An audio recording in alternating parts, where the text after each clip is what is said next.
Kilat News Updates.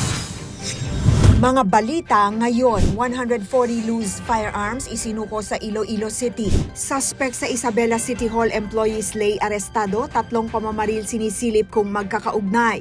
6 million pesos na halaga ng kontrabandong sigarilyo at ukay-ukay nasabat sa Dumaguete Port, kargamento patungong Siquijor, naharang. Ako po si Cesar Soriano, para ihatid ang mga nangungunang balita sa buong kapuluan ngayon.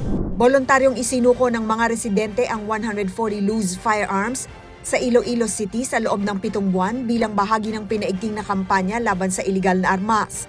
Iniharap ng Iloilo City Police Office ang mga nasukong baril sa ceremonial turnover noong May 18 Lunes sa Camp Aquiles, Plagata sa Iloilo City. Ayon sa ICPO, nakalap ang mga armas mula Oktubre 2025 hanggang Mayo 2026 sa tulong ng operasyon ng Police Stations 1 hanggang 10, ICPO Headquarters at Iloilo City Mobile Force Company.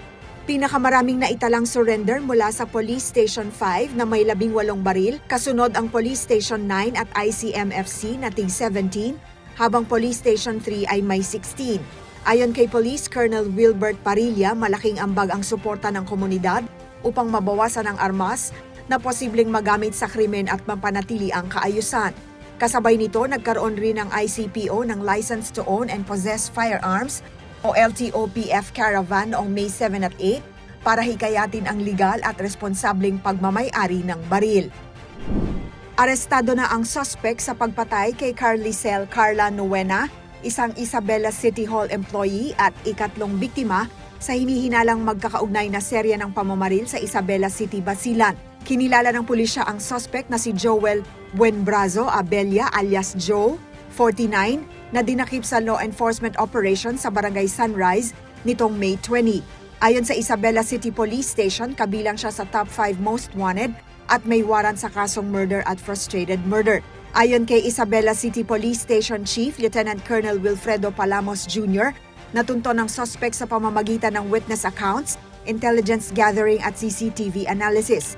Sinisilip din ng pulisya kung may kaugnayan siya sa naunang pagpatay kay Gilberto Berto Toledo noong May 10, kay Karen Toledo Resurrection noong May 15 at sa pagpaslang kay Carla. Bago ang pag-aresto, nagkaroon rin ng hiwalay na security meetings sina Mayor City Jalia Turabin Hataman at Governor Mujib Hataman, habang nanawagan din ng hustisya at kapayapaan ang Roman Catholic Prelature of Isabela de Basilan. Nasabat ng pinagsanib na puwersa ng Philippine Coast Guard o PCG at iba pang law enforcement agencies ang tinatayang 6 million pesos na halaga ng smuggled items sa paligid ng Dumaguete Port sa Negros Oriental noong Mayo 20. Naunsyami ang kargamento matapos makatanggap ng intelligence report ang mga otoridad hinggil sa umano'y pagbiyahe ng smuggled cigarettes sakay ng isang JCOS transport vehicle patungong Siquijor.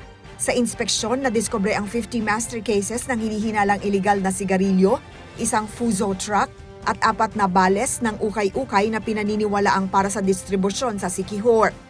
Nasa kustodiya na ng Bureau of Customs o BOC ang mga kumpiskadong kontrabando at mga naaresto habang inihahanda ang karampatang kaso at mas malalim na investigasyon. Para sa Kidlat News Channel, ako si Rosalyn Sinchonco, nag-uulat. Ako po si Cesar Soriano, kasama nyo sa bawat pagputok ng balita.